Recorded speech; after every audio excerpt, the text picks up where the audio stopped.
Hello students, welcome to my channel.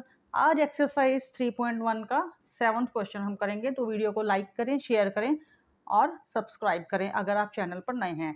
तो question को पढ़ते हैं। Draw the graphs of the equations x minus y plus 1 equal to 0 and 3x plus 2y minus 12 equal to 0। ये दो equations दे रखी हैं हमको, हमें पहले इनका ग्राफ ड्रॉ करना है। Determine the coordinates of the vertices of triangle. उसके बाद हमको ट्राइंगल के vertices, coordinates of vertices find करने हैं ट्राइंगल के। कौन से ट्राइंगल के? Formed by these lines and the x axis. ये जो दो हमको इक्वेशंस दी हैं, इनसे दो लाइंस बनेंगी और उसके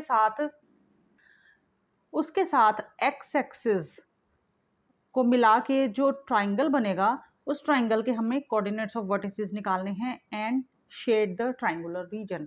तो ट्राइंगुलर रीजन जो बनेगा, जो ट्राइंगल बनेगा, उसको हमें शेड भी करना है। तो सबसे पहले हम इक्वेशंस को लेकर ग्राफ बनाएंगे और उससे पहले हमको उनके लिए पॉइंट्स निकालने हैं। तो देखिए, इक्वेशंस को मैंने लिख लिया है। तो ग्राफ ड्रॉ करने के लिए सबसे पहले हमको पॉइंट्स चाहिए होते हैं, पॉइंट्स प्लॉट करने होते हैं। तो उसके लिए हम उन पॉइंट्स को पहले निकालेंगे। तो टेबल बना लेते हैं इधर। तो यहाँ पर x, यहाँ पर y। तो देखिए, ये इक्वेशन मैं लिख लेती हूँ, x minus y plus 1 is equal to 0। तो यहाँ से मैं x की वैल्यू फाइंड कर लेती हूँ। तो x की वैल्यू आ जाएगी, y यहाँ माइनस है तो इधर जाएगा प्लस हो जाएगा, और यहाँ प्लस का 1 है तो माइनस का 1। तो x की वैल्यू ये आ गई। अब देखिए, y की कोई वैल्यू मैं पुट करती हूँ ताकि x की वैल्यू आ जाए।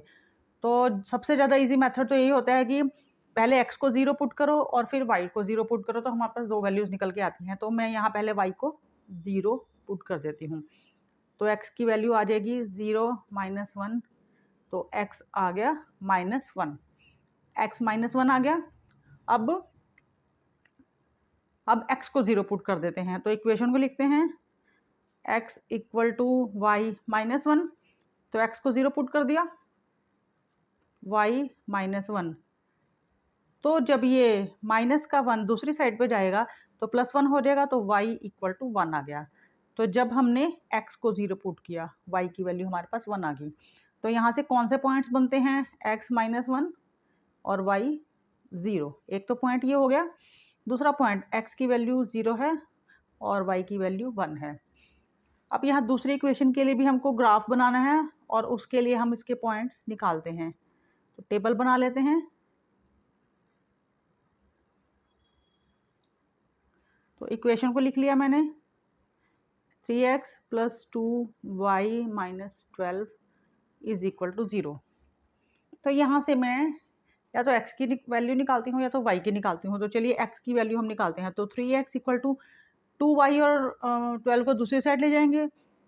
तो ये 12 जो है माइनस का है, ये इधर जाके प्लस का 12 बन जाएगा, और प्लस का 2y है, इधर आके माइनस का 2y ये बन जाएगा। तो x को इधर रखते हैं और 3 को भी दूसरी साइड ले जाते हैं।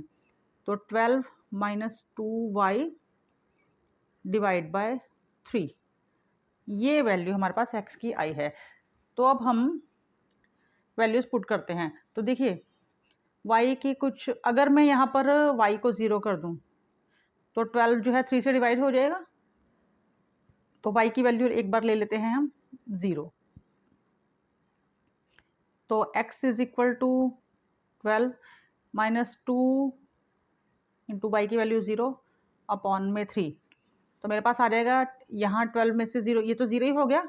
तो x की वैल्यू आ जाएगी 12 माइनस 0, 12 बाय 3। तो इक्वल टू आ गया 4। x की वैल्यू 4 आ गई। तो अब क्या करते हैं, हमने पहले y को 0 पुट किया है, अब हम x को 0 पुट कर देते हैं।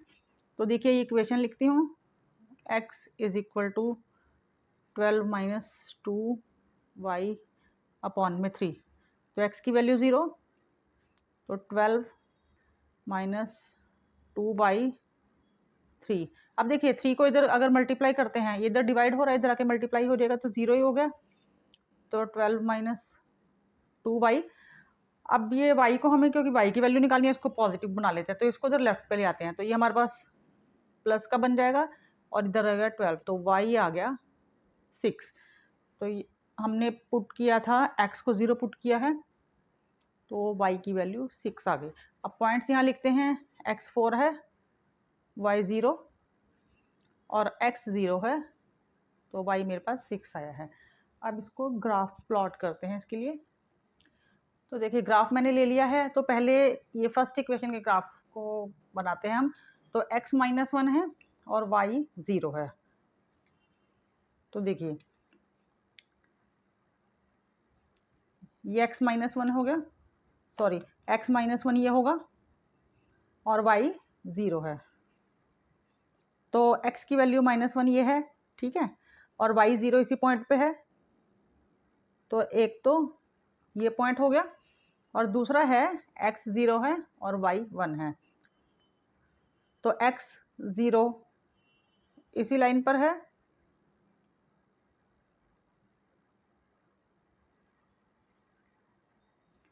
अब देखिए x की वैल्यू 0 है और y की वैल्यू 1 है, तो x इस लाइन पे 0 होगा और y 1 ये हो गया, तो y की वैल्यू 1। तो ये दो पॉइंट्स आ गए। तो इन पॉइंट्स को मिलाते हैं हम, पहले मिलाकर हम एक लाइन ड्रॉ करते हैं। तो बहुत ही ध्यान से हमें लाइन ड्रॉ करनी है, नहीं तो हमारी वैल्यू ठीक से नहीं निकल के आएगी।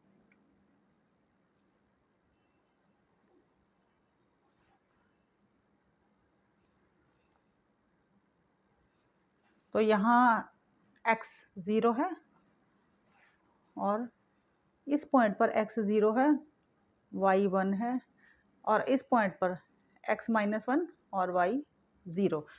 तो नेक्स्ट पॉइंट्स को देखते हैं, x 4 है और y 0 है। देखिए x 4 यहाँ है और y 0 तो यहीं हो जाएगा, क्योंकि ये हमारे पास y 0 है और x 4 है, तो एक पॉइंट हो गया हमारा ये, और दूसरा x 0 है और y 6 है। तो x 0 हमारा ये रहा और y 6। तो ये पॉइंट, अब इन दो पॉइंट्स को हम मिला देते हैं।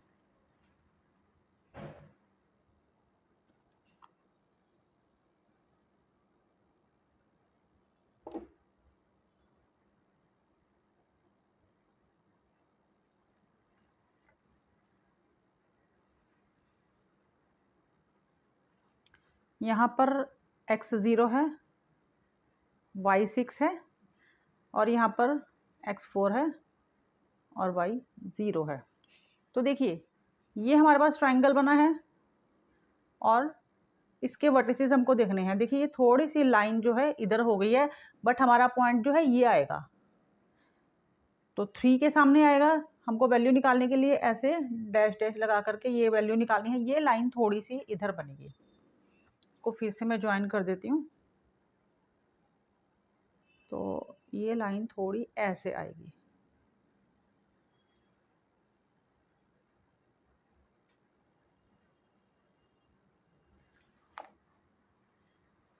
तो एक्चुअली में अब लाइन हमारी ये ऐसे, क्योंकि अब ये प्रॉपर इस पॉइंट को मीट कर रही है। तो एक वैल्यू ये आ जाएगी इधर से हमारी, ये पॉइंट y का, और इसको हम नीचे ऐसे मिला देंगे।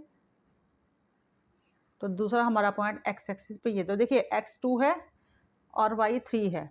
यहाँ पर इस पॉइंट के वर्टिसेस तो हो जाएंगे x 2 और y 3, और इस पॉइंट के हमको पता ही हैं, और एक पॉइंट ये हो गया -1 और 0। तो हम पहले इसमें ट्राइंगल को शेड कर देते हैं।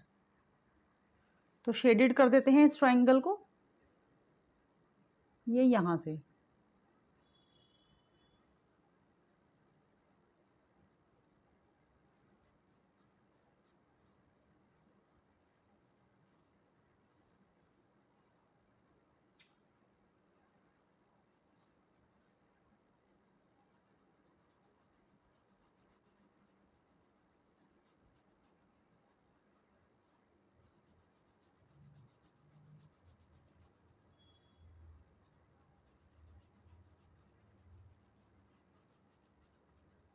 तो ये ट्राइंगल यहाँ तक, इसका हम नाम दे देंगे। मान लीजिए ये हमारा पॉइंट ए हो गया,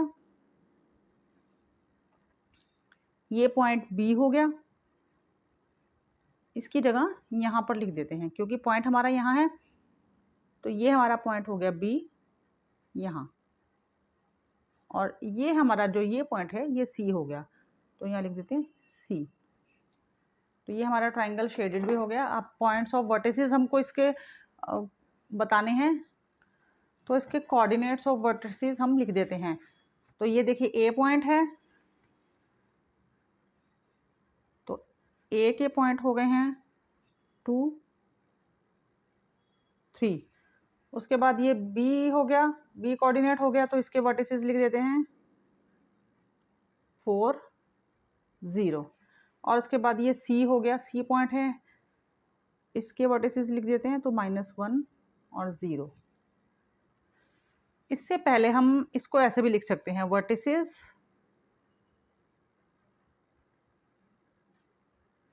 of triangle, vertices of triangle लिख के उसके बाद हमने कोऑर्डिनेट्स उसके लिख दिए। तो ये क्वेश्चन यहाँ पर कंप्लीट हो गया। आई होप आपको ये क्वेश्चन अच्छे से समझ में आया हो गया। तो अगर क्वेश्चन अच्छे से समझ में आया है, आपको वीडियो अच्छा लगा है, तो वीडियो को एक लाइक करें, अपने फ्रेंड्स के साथ शेयर करें और सब्सक्राइब ज़रूर करें। तो मिलते हैं नेक्स्ट वीडियो में, बाय।